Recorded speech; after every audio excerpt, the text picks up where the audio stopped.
I'll pay you later. Thank you. You're very nice. And Callie's album looks good.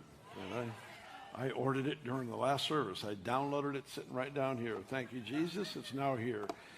I shall be listening to that on the way home today. Hey, I felt like something I was supposed to do today. It's like we're pulling our car into the bay at the repair shop. We're going to get a little tune-up. Something that we have pretty good training and real good exposure. We've been working on for a lot of years. That's the concept of testimony and the prophetic nature of a testimony. So to do this right, I've got to take you on just a little bit of a personal journey. Oh goodness, 38 years, something like that ago, I was pastoring in Weaverville, and I was in my office, and I was reading in the morning. I was going through the book of Revelation, and I came to this verse in Revelation 19:10. It says, "The testimony of Jesus is the spirit of prophecy." And when I was reading through Revelation, when I came to that verse, it's just one of those moments, that you have in God where it's kind of like it's on neon lights, and something happened here that I can't explain. I love learning here first, because your heart can fit where your head can't fit. So he invites us into things that we have perception of here that we can't comprehend, and it's a wonderful way to learn. So anyway, I sensed life on that verse. I actually stopped. I stopped my reading. I looked at that verse. I said, God, there's something here. I know you want to teach me. And I said, please show me what this means. Show me what this means. Went on through the morning, and it was that afternoon, maybe an hour, 2 hours, 3 hours later, I was in my office and just doing work. And one of the guys from the church came and stood in the doorway from the sanctuary. Our church facility at the time, the sanctuary was here. There was a door, came into my office. So he stood in the doorway, and he walked in. I said, Bill, come on in, sit down. He said, no, he says, I've got to get back to work. I just wanted to tell you of the miracle that God has done in healing my marriage. And he stands there in the doorway, and he gives me, a 3 or 4 minute synopsis of the miracle that God had done in his marriage. And so I thanked him for the report. He turned to leave, and he got about this far away, and he turned around and he said, you can tell this story to anyone you want. You can tell my story to anyone you want. I knew in that moment that something just happened that was connected to my prayer that morning. I couldn't have taught on it. I couldn't have explained it, but I could tell they were related. He had just shared a testimony with me, and he was giving me permission to repeat that story. So let's take the verse. The testimony of Jesus is the spirit of prophecy. The testimony of Jesus, say it with me. The testimony of Jesus is the spirit of prophecy. Let's do it again. The testimony of Jesus is the spirit of prophecy.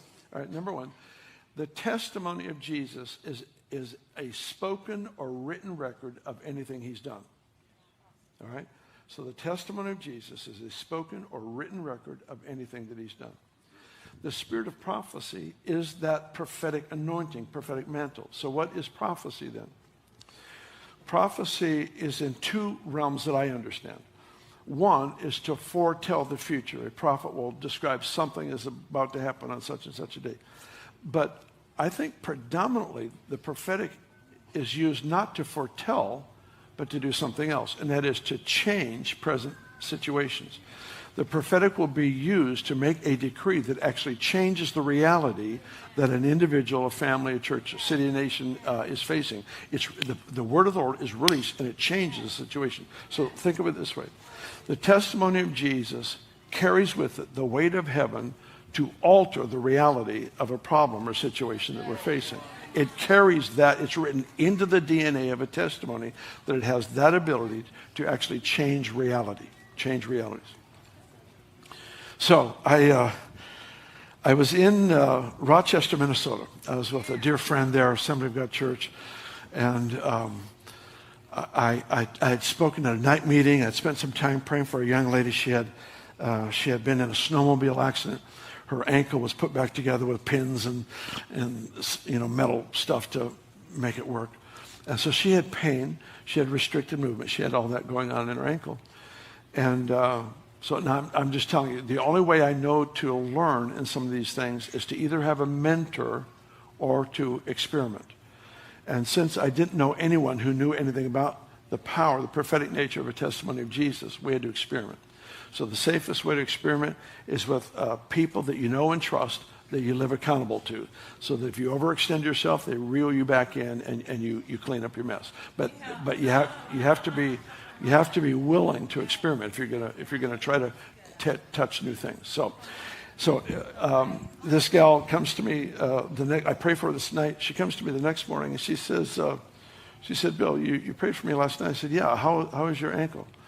She said, when I got up this morning, I was getting dressed. And my husband looked at my leg and said, hey, that wasn't there before. And she looks down.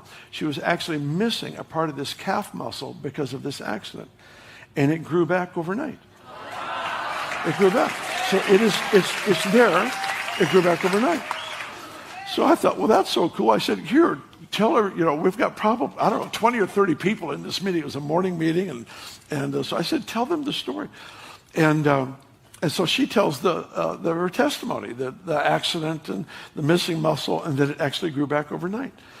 And so as soon as she starts going back to her seat, there's a gal sitting right here on the front row from Toronto that was a friend of the house. But she was visiting. She walked right up to me after this gal leaves. She says to me, if God did that for her, certainly he would do that for me. Now, she had a brilliant understanding of the kingdom. That number one, God is no respecter of persons. What he's done for one, he'll do for another. He doesn't have us in categories where these people get special things and these people get the crumbs. It's not how he works. So she understood that, number one. Number two, she understood that God is the same yesterday, today, and forever. So something he's done at another time, he'll do again. So she says, if God did that for her, certainly he would do that for me. And so I called the gal that just got healed. I called her back and said, come back here. And then the pastor's wife, they came up, they prayed for her. They watched, she had been in an accident and had to actually go through therapy to learn to walk again because she's missing a part of this muscle in the leg. And she actually had to learn how to walk again. So that's why she wants prayer. So the pastor's wife and this young lady come up. They lay hands on her and they watch, and before their eyes, the muscle forms and is recreated. It's a creative miracle in the moment, in that instant. That's amazing. 2 other women came up. It's like an epidemic of calf muscle problems, It's like, how do you get that many people in that small of a crowd that all have something similar with their leg muscle? So 2 other gals come up. One had been kicked by a horse and destroyed a portion of the muscle. She had a growth in its place, and the other one, I don't remember the details. But they prayed, they watched the growth, the tumor disappear, the muscle fill up. The fourth one, the same thing. So, we celebrated just the kindness of the Lord in doing such unusual things in such a small group of people. It's just amazing. I flew from there to another city in Tennessee. And I don't remember the name of the town, though. It wasn't Nashville. It wasn't a place that I normally go to. And I was there with a good friend.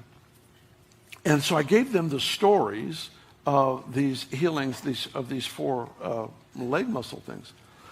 And a medical doctor was there who had broken his leg a year earlier. The muscles had atrophied. He had restricted movement, a lot of pain. And so he wanted prayer. So he came up, and I had a bunch of students with me. They prayed for him. And he came to me sometime later in the evening and wanted to give me a report. I said, what's going on with your leg? He said, the pain is all gone. He says, I've got all the movement back. But I was curious about the muscle thing, because we got a roll going here of muscles that's going back. I said, how's the muscle, the atrophied muscles in your leg? He said, I can feel the skin stretching. So I flew home and I shared those 5 stories here on a Sunday morning probably. And there was a gal here that I think it was 2 weeks later. We were in a small meeting. We were taking some time to pray over some folks. And in a separate private meeting, there was maybe 15 or 20 of them. We were praying. And she says, I need to tell you a story. She said, 2 weeks ago, do you remember when you gave the testimonies of God healing the legs, the muscles? I said, yeah, I do. She said, I broke my leg a year earlier. The muscles had atrophied. I had restricted movement and pain. And while you were giving the testimonies, my leg turned hot. And we have since learned hot is good. Her leg turned hot, and she was completely healed without anybody praying. So what happened is I started stewarding these stories, and I would experiment. I would give a story, and then we would find out what God was doing. Now, how many of you have heard testimonies before in church? Deliverance from drugs, healing of bodies, whatever it might be. The stories. I grew up on hearing them, and they were always so encouraging and so exciting. But I don't remember one time in all my years of growing up where a testimony was given and a miracle followed as a result of the story. And yet it is in God's plan. It's in his DNA. So adjusting how we think actually puts us in line for how he moves. Adjusting how we think, adjusting what we expect. I was on the coast with, once again, with a bunch of our students, and we had a meeting there that ended up, I think it's the only meeting in my life I lost complete control of. And I'm not a control freak, but I like to direct the traffic. I like to make sure this person is healed and this person gives testimony and stuff. But I lost control of everything. I finally quit. I finally just got into the fray because I realized I can't get this meeting back, so forget it. They're having all the fun and I'm trying to direct traffic. So I got down into the fray with people, and this is where we've got an empty wheelchair. We got a wheelchair being passed up over people's heads up to the front, and a gal with permanent nerve damage down the right side of her, or one side of the body, I forget which side, was completely healed. Blind eye was open, deafness was open, all kinds of stuff. So the students come to me and they said, we just prayed for this little boy with club feet, and God healed him. I said, well, bring him to me. I want to see him. So they went and got this little guy. He's 3 years old. And his feet are like this. And he's got scabs on the tops of his feet because they were on the bottom of the feet where he would drag them. And he's 3, so a little guy named Chris. So he's bending over, he's playing with the scabs. He's touching the scabs because they were out of view before. Now he sees, so he's touching the scabs. And one of his little friends comes out, a little girl comes up to him and says, "Run, Chris, run." So he takes off in this 20-foot circle. He runs. He comes running back to this little girl, and he says, "I can run. I can run." His eyes are like this, His face is lit up with joy. Oh, man, it's just enough to wreck you, for the rest of your life. You never forget the look on that face. So he comes back. He says, "I can run. I can run." So we bring the story home, of course, and I share the story here. We had somebody visiting us from out of state, and they had, I think, 3 children, if I remember right. And one of them was a little girl, almost 2 years old. Her feet were turned in so severe that she would trip over her own feet when she would try to run. She was in our childcare.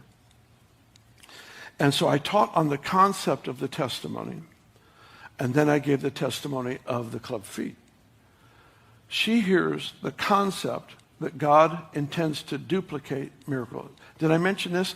The Hebrew word, the Old Testament word for testimony, comes from a word that means do again.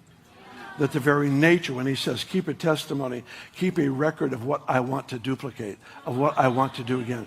It was never meant to be a historical factor that pointed to an old event. It was supposed to be a present tense reality that releases the activity of God into present situations. And so I taught on that just briefly. I shared the testimony. She says in her heart, she says, "I'll take that for my little girl." When the meeting is over, she goes over to get her little girl, and her little girl's feet are already straight. Nobody prayed for her. Nobody prayed for her. Come on.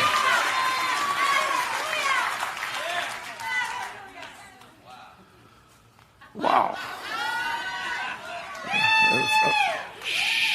That hurts. A friend of mine would say, if that doesn't light your fire, your wood is wet. So anyway, that's amazing. So I take that story, those 2 stories, And I was with Mahesh and Bonnie Shabda. How many of you know the Shabdas in North Carolina? Wonderful people, dear friends of ours. We minister there every year with them, and they've been here many, many times. So I was there, and I was talking about a series of, it happens to be one of the times I was teaching on the concept of the testimony and giving them stories. And in giving the stories, I talked about the club feet, I talked about the little girl, and some other leg issue stories. So after the meeting, we spent a little bit of time with Mahesh and Bonnie, and then we have a driver, someone who takes us from the hotel to the meeting, from the meeting back to the hotel. So he's from Brazil. So he meets us at the end of the meeting, and we get into the car, and he says, I just got a phone call from, and I don't remember now if it's his sister-in-law or his sister, but he says, I just got a phone call, and my sister, let's say it was, my sister was watching tonight's meeting on the internet, on live TV. And she has a little girl about 10 or 11 years old that has deformed feet. She's a beautiful young lady, but not only the inconvenience of a problem with the feet, but people just stare at the feet. So it's not only a natural issue, it's an issue emotionally. And so the mother is watching online. She hears the series of stories. And at the end of it, she calls to her daughter, who's down at the other end of the house. She calls her name. The little girl comes into the hallway and says, yes, Mommy. And the mother looks at her daughter and says, take your shoes off. She removes her shoes and she says, come here. As she walks towards her mother, God heals her feet completely. They're completely straightened out.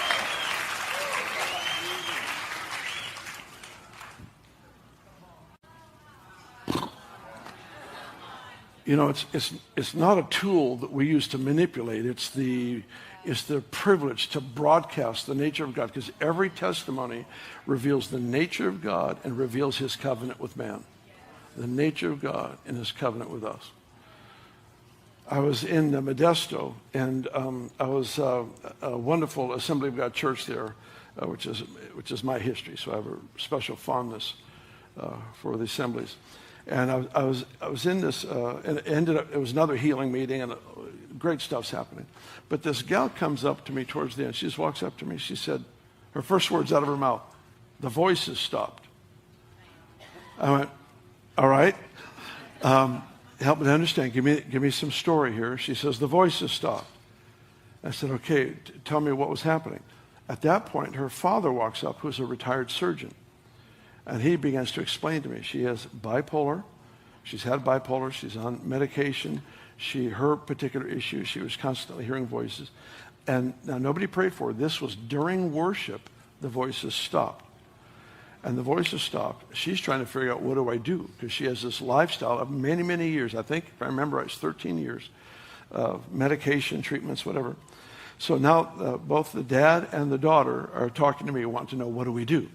And so I try to give them advice how to navigate this that God is doing. And so that was I believe it was a Thursday night, not the next Sunday, but a week later, so it'd be 10 days later, I was standing right back there, and this gentleman walks up to me, says, do you remember me? He says, I was in Modesto, you talked to me about my daughter. And his words to me were, I have my daughter back. I have my daughter back. Absolutely no effects, no medication, nothing. She's completely restored in every possible way.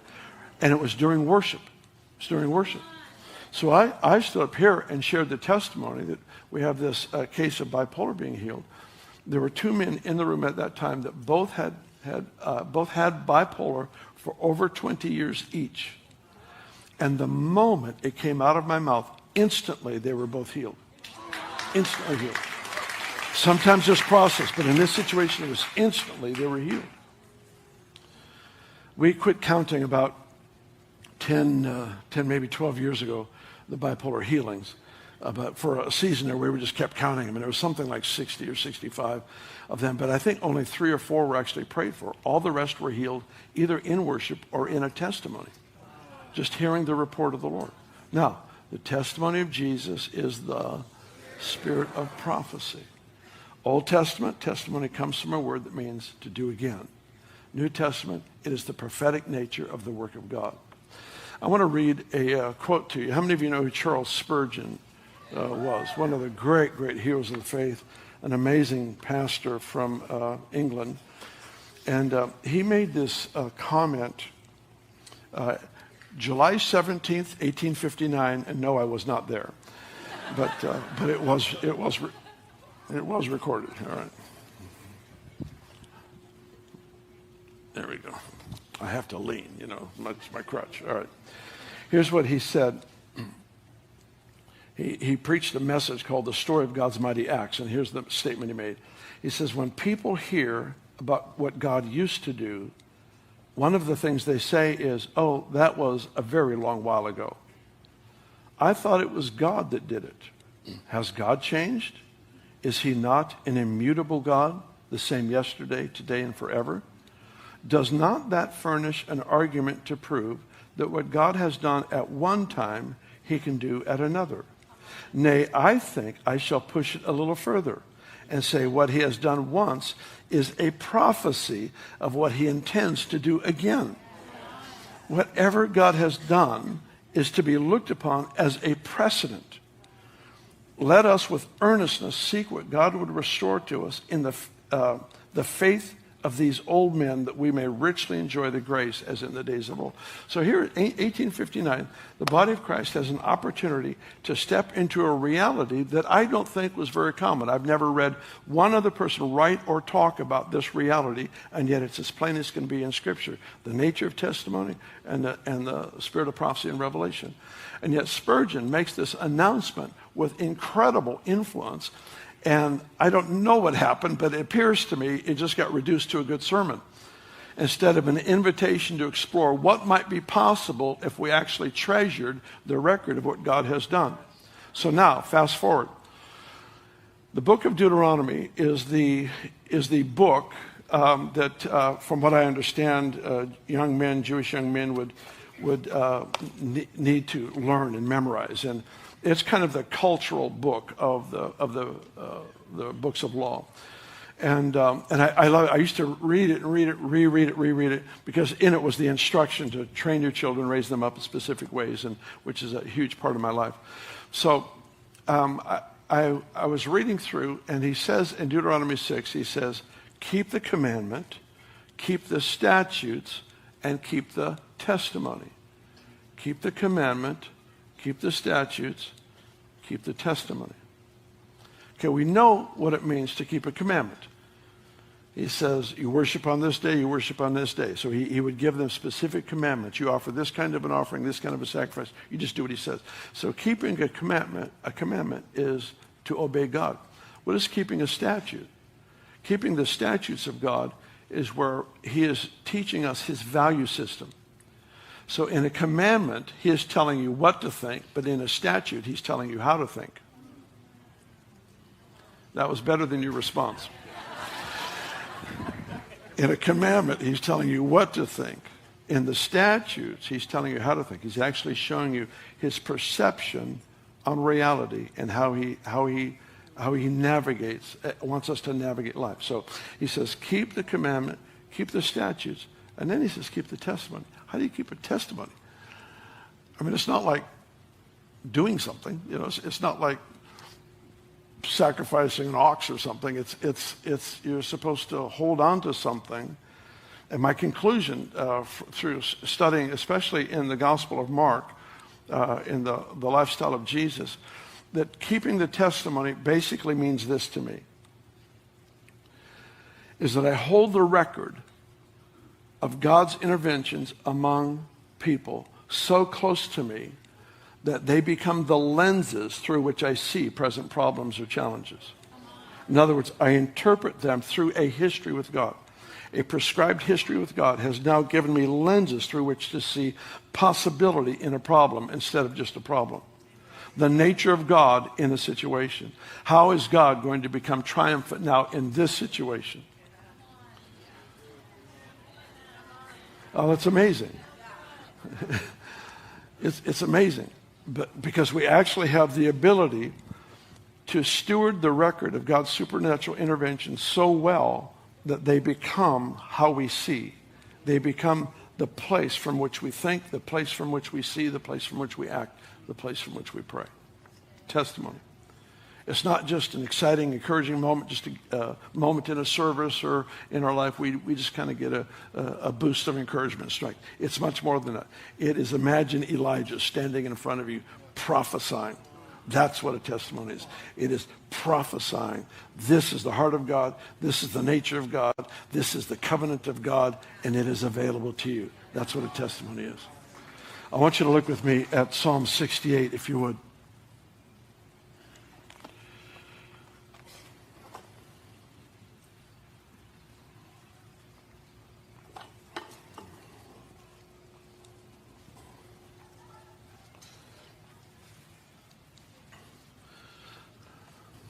I had a guy come up to me once at a conference. He said, I'm 34 years old. 25 years ago when I was 9, I broke my leg. When it healed, it grew past the other one, 1.5 inches. And I've got problems with my back now. I'm a contractor. I've got issues with my back because my broken leg, when it healed, it just got happy and went past the other one. Happy was my term, not his.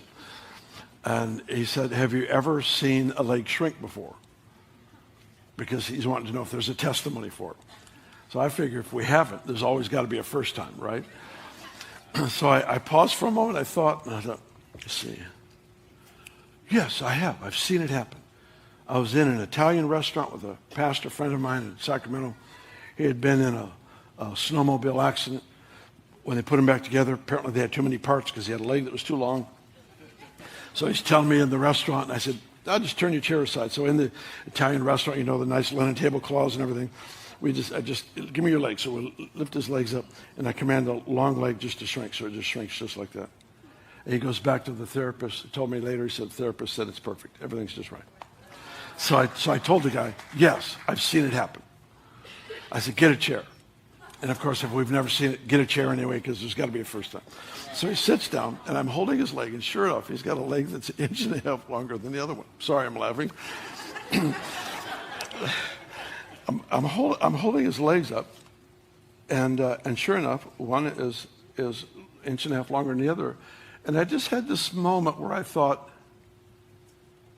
should I shrink the long one? Or should we see if God would grow the normal one? Now, it took me 10 seconds to ponder, but I just kind of surprised myself by saying, to the normal leg to grow. It's kind of like the guy who says, I don't want to think before I speak. I want to be as surprised as everyone else. And that was kind of how I was in that moment. I found myself saying to the normal leg, I said, in Jesus' name, grow. And we just watched. Oh, this one's too long. I've got to watch my time here. This one's kind of a weird story. It grows, and then it shoots past the other one. I'm not kidding. I would give anything to have a video of this moment, because the guy's in pain. How many of you had growing pains when you were a kid? Yeah, so did he. 34 years old. He got like 2 years of growth in a moment. His leg is sticking out there, and I'm on the outside, I'm acting like, oh yeah, this happens. On the inside, I'm saying, oh Jesus. I'm searching my heart. How do I pray now? That's honest my question. How do I pray now? And I remembered the word shalom in the Bible. Shalom, the word shalom is, of course, we know it as the word peace. But it is one of the fullest, most pregnant words in the Bible. It's sound mind, it's prosperity financially, it's divine health, it's all these things. Anything you would ever ask for in life, it's wrapped up in that word. So what I'm thinking is, that word's got to cover this. And so I prayed with all the confidence in the world. Jesus, help me. I just prayed, no, Lord, I just pray that you release the peace, the shalom of heaven over this man, and it just evened out perfectly. The testimony prophesies. Sometimes you just do dumb things, and sometimes the Lord just honors it. Anyway, I was in another city, and there was a gal there, completely deaf ear that opened up. She had bone cancer, and they replaced this bone with metal, and they made it. She had the surgery when she's 15. They made it 1.5 inches too long, because they knew she'd grow into it. Well, she didn't grow anymore. And so she's got the same kind of issue. And so she asked for prayer, her deaf ear open, and then prayed for her leg. Having had a recent experience with growing the wrong leg, that whole situation, it was fresh in my mind. I thought, I'm not messing with this. So she was laid out on the floor, so I got out on the floor and spoke to the leg, and it actually, the metal part actually shrunk, came back into line. She came to me the next day. She said, I'm so glad that you had the metal leg shrink. And I said, why is that? She said, because if you didn't, the doctors would have said, see, we told you you'd grow into it if I do the other one. So sometimes you look good when you don't deserve it. That's my conclusion is I did not know what I was doing. Psalm 78, are you there? We've got a few minutes left. I want 78 is what I meant. Did I say 68? Well, you know what? Just have a good time in 68 because it's a great chapter. It's let God arise, his enemies be scattered. It's a great chapter. But I'm going to be reading out of Psalm 78. So if you want to join me. Psalm 78. We'll start right with verse 3. He's referring to dark sayings and parables.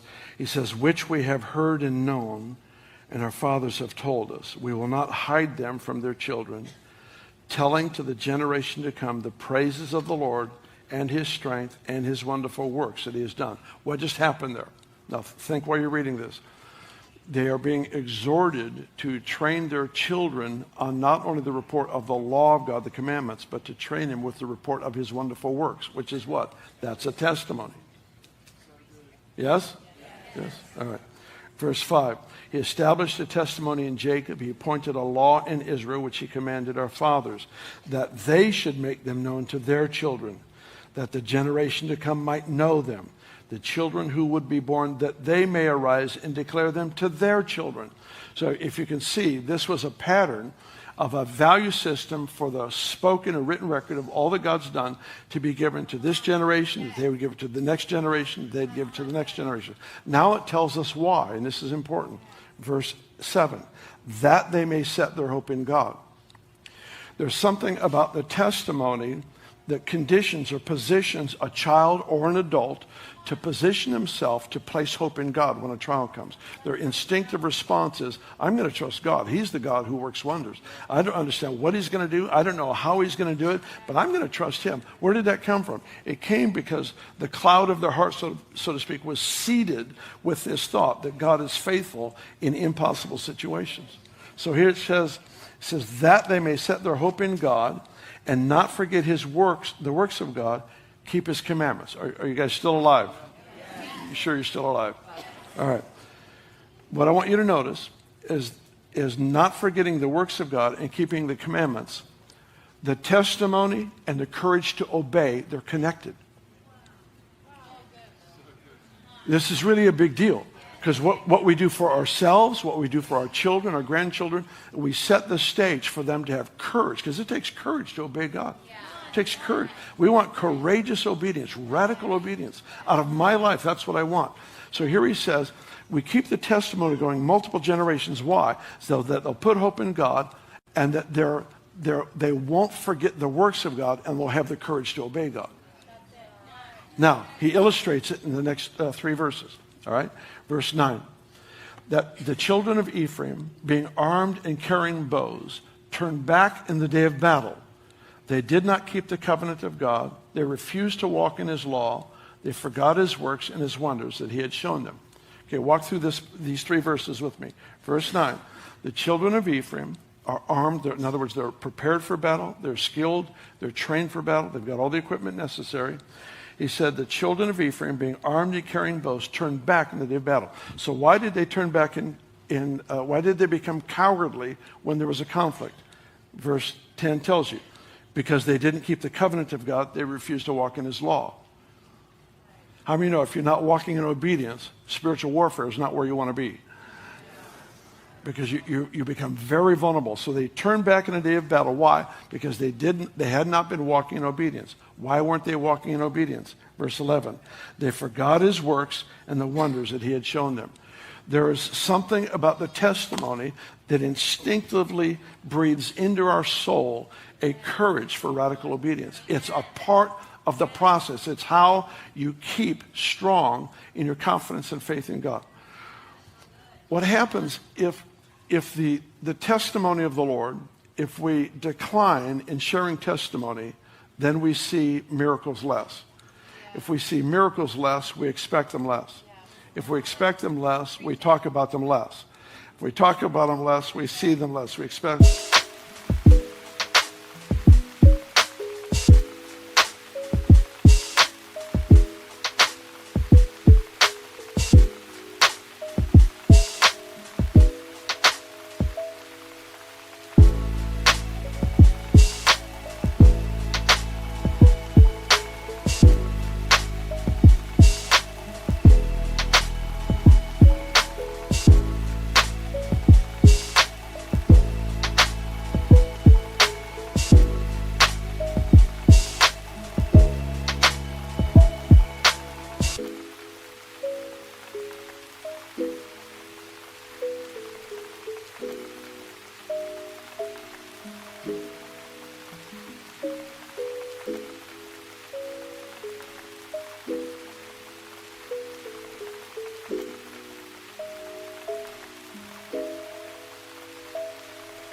There's this downward spiral into the point where miracles have become a mere part of our history. Some time ago, God used to do such and such, which is where so much of the church is right now. It was in their history. It was in Israel's history. It was in the book of Acts. It was the memory of something that happened back there, but it's not a current reality. It's not a present tense experience. And the testimony is supposed to become that which invites us into this relational journey where we learn how to take these things that God has said, and we simply trust God. We put our lives on the line to take risk to see what he might do. And it's simply because I've been built up by the record of the supernatural interventions of God.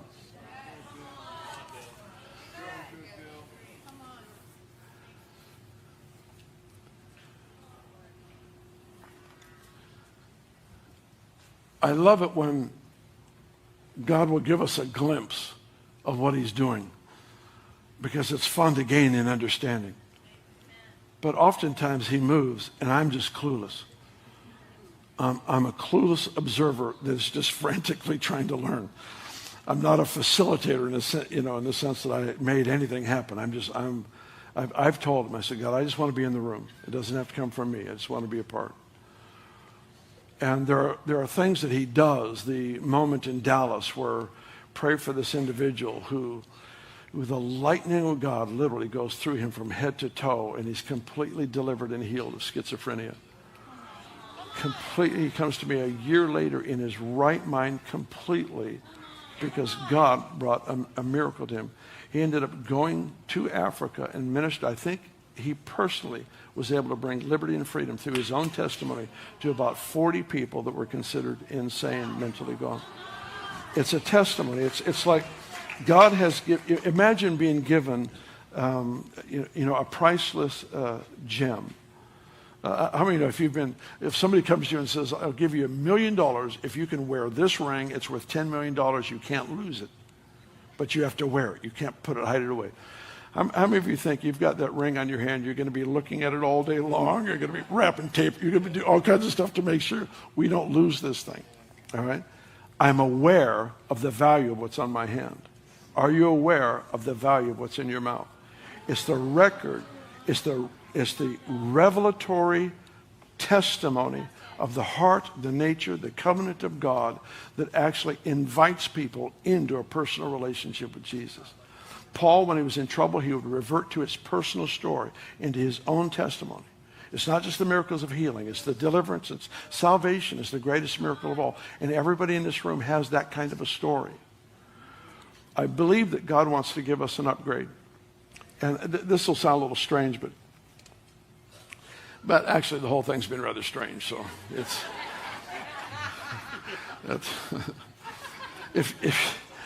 if you want to change the atmosphere of a room, go to say a restaurant.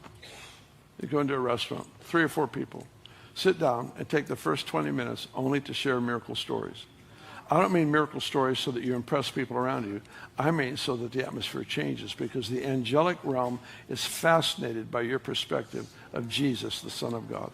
And they love hearing the stories of what you've had happen, what you've seen, what you know about him. They are enthralled with him. But every story we share, they catch another glimpse of what he's like through the eyes of someone who is redeemed. Simply sharing stories.